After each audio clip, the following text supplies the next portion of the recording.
Merci à Génération Frexit pour son invitation.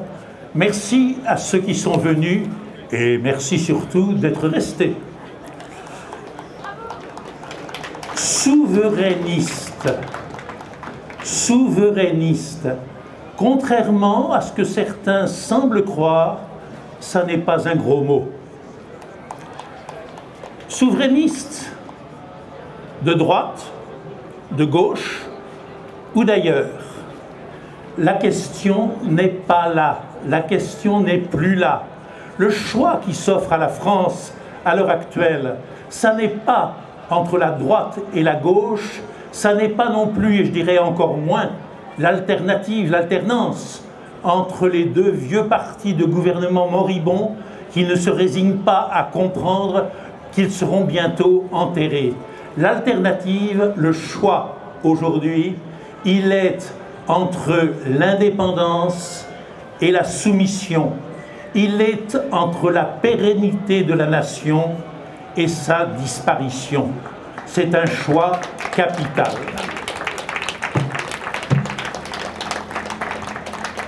Si nous sommes ici, aujourd'hui, ensemble, venus de divers horizons, en ces lieux historiques, derrière le bâtiment qu'a bâti Louis XIV, dans le sous-sol duquel est enterré un grand homme, derrière, dans ce lieu historique, c'est pour commémorer un événement également historique, le référendum de 2005, du 29 mai 2005, et plus précisément encore, le non au référendum du 29 mai 2005. Référendum, c'est un mot et une réalité, c'est un mot qui ont longtemps été entachés de suspicion. On confondait référendum et plébiscite. On croyait et l'on disait, au nom de la République, que le référendum, c'était quelque chose de bonapartiste, c'était l'adhésion à un homme, cela n'avait pas de sens. Il faut le dire, et il faut sur ce point rendre gré au général de Gaulle, qui a su réconcilier le référendum et la République, concilier le référendum et la démocratie. Pourquoi de Gaulle a-t-il recouru 5 fois au référendum? Pour 2 raisons.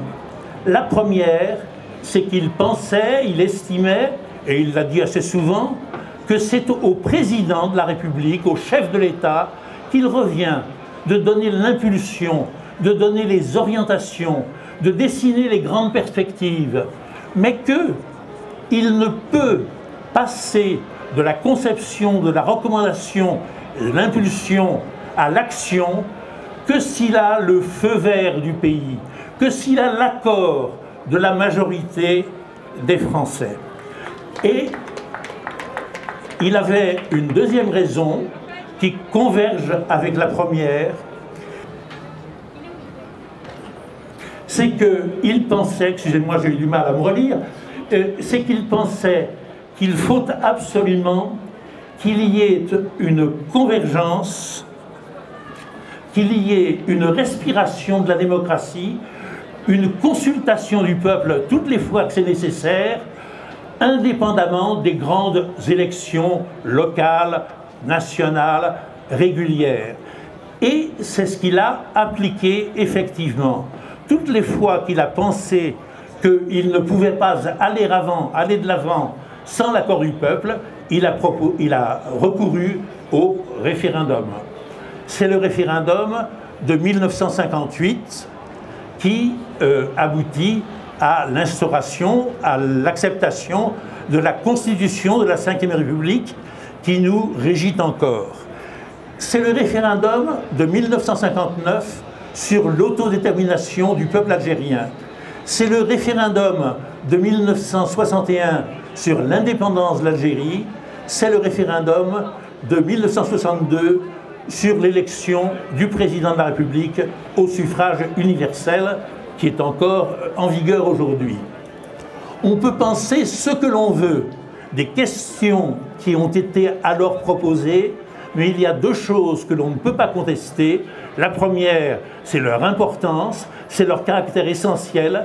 La deuxième, quoi qu'on en pense, c'est que le général de Gaulle a agi et n'a pu agir qu'avec la caution, qu'avec l'approbation du peuple français dans sa majorité. Cela s'appelle le référendum et cela s'appelle la démocratie, tout simplement.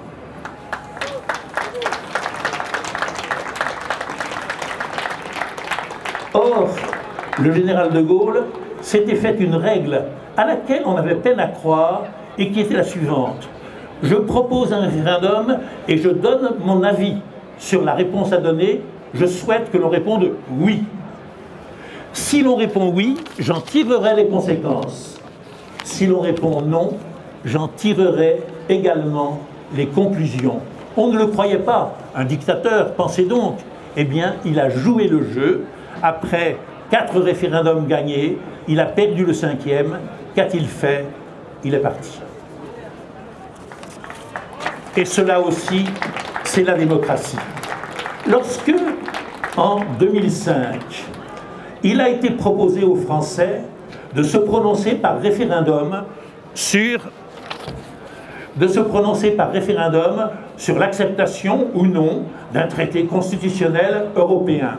L'apparence était la continuation de l'action du général de Gaulle. Et quoi de plus logique, puisque le président de l'époque, dont le nom m'échappe définitivement, m'échappera pour toujours, était censé être gaulliste. M. Chirac se disait gaulliste, comme l'a été son successeur. Et demander au peuple son avis, demander au peuple son accord, voilà qui est gaulliste. Seulement, il n'était peut-être pas entièrement sincère, il n'était peut-être pas entièrement démocrate ou entièrement républicain, car s'il avait posé cette question, comme il a été rappelé à plusieurs reprises tout à l'heure, c'est parce qu'il pensait que le oui était acquis. Il n'avait pas prévu le non. Un référendum, un sujet de référendum, un pacte constitutionnel concocté par l'ancien président de la République, Valéry Giscard d'Estaing, cautionné par le président de la République en fonction, Jacques Chirac, soutenu par le futur président de la République, Nicolas Sarkozy, c'était joué, c'était dans la poche, c'était gagné d'avance. Les grands partis de l'époque, les partis de gouvernement, les notables, les médias, le cercle de la raison, tous les gens sensés souhaitaient naturellement et pensaient acquise la victoire du oui. Et c'est ce qui ne s'est pas passé.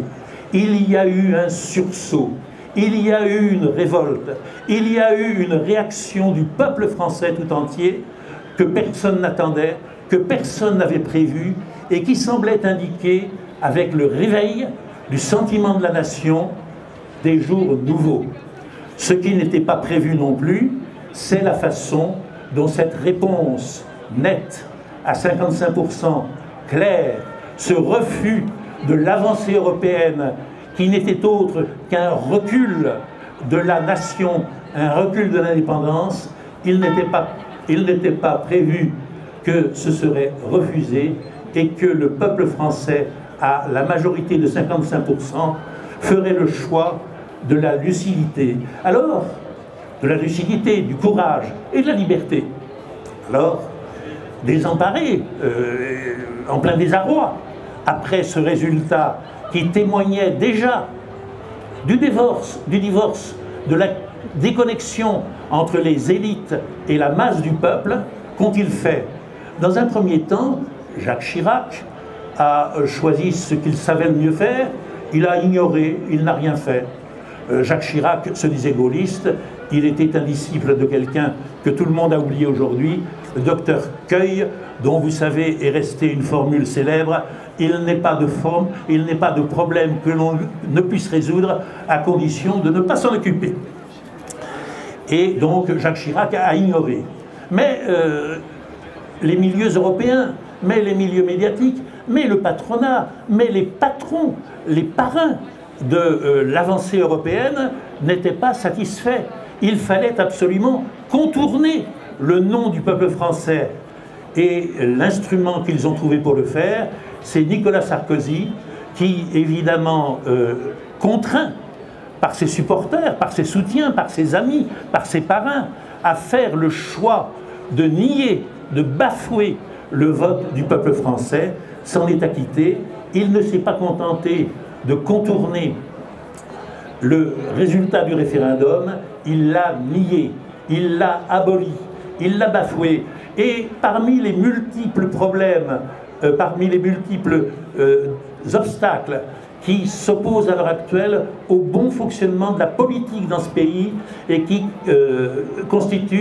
et qui caractérisent le déclin de la classe politique, le délitement du sens civique des Français, la façon dont le non au référendum du 29 mai 2005 a été bafoué compte encore aujourd'hui. Quoi que l'on pense, même si chez certains c'est encore inconscient, c'est une plaie au flanc de la démocratie, c'est une blessure à la République qui n'a pas été cicatrisée, qui ne s'est pas fermée. Il y a depuis ce temps-là une cassure, une fracture, une rupture entre la classe politique, entre nos différents dirigeants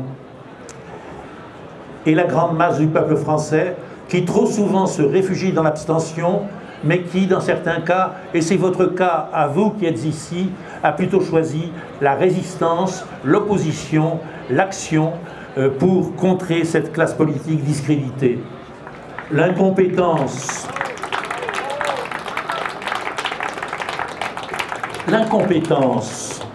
la corruption, la vassalisation, la médiocrité, c'est ce que l'on subit et c'est ce que l'on accepte. La forfaiture, la trahison, c'est ce que l'on ne peut pas admettre, c'est ce que l'on refuse. Seul le peuple tout entier pourra revenir, et il reviendra sur l'escroquerie, sur l'enfumage, sur la duperie dont il a été victime. Nous sommes à l'heure actuelle dans un pays où le peuple ne fait pas confiance à ses dirigeants. Mais nous continuons à faire confiance au peuple.